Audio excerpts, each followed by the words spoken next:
Hello, Professor. I have news. The goblins are looking for something. Another repository. They've built drills to help with their search. Most troubling. Are these repositories like the broken container I found at Rookwood Castle? They are. I fear we have no time to lose. Have a look at the map. Fortunately, the next trial is fairly nearby. It's Hogwarts. As you know, I was headmistress in my time.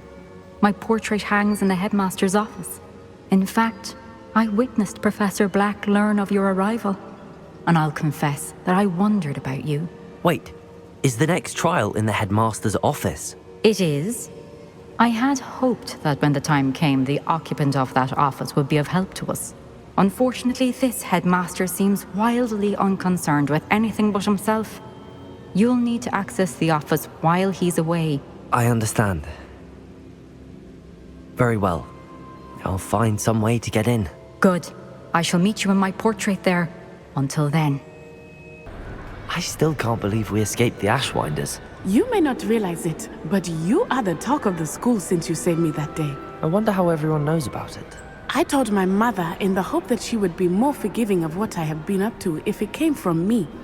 She likely told other professors, and news travels quickly. Unfortunately, she might, in fact, have been even less forgiving than I'd hoped. I don't blame her for being concerned. We have been involved in some dangerous activities. As the Ashwinders were locking me up and threatening my life, it did occur to me that my mother may have been right. Has Officer Singer done anything with the evidence we provided? She has not. Harlow is as strong as ever. Someone needs to stop him, whether it is us or Officer Singer. If someone had stopped the monsters like him in Matabeleland, my father would be alive today. What exactly happened to your father? It was a beautiful day. My mother had gone to tend to a neighbor who was ill, and so my father and I were galloping in the savannah. Galloping?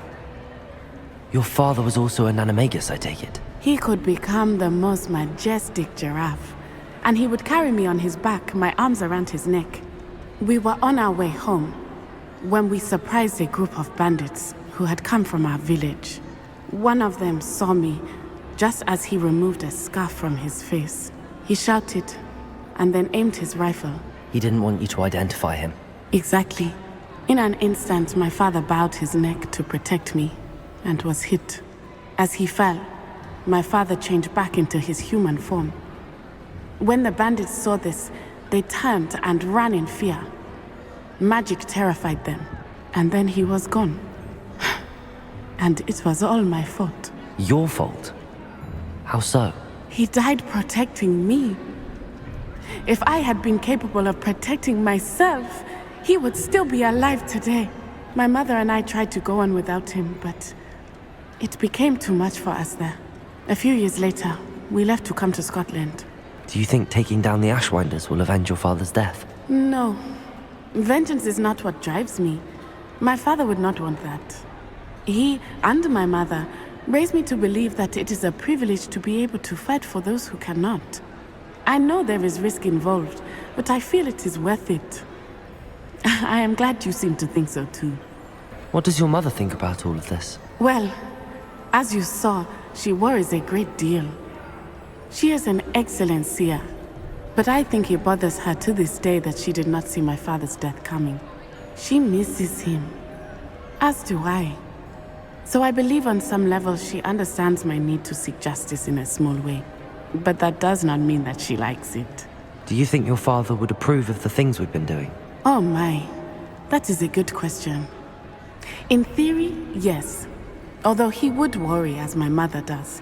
But I think he, of all people, would understand my persistence.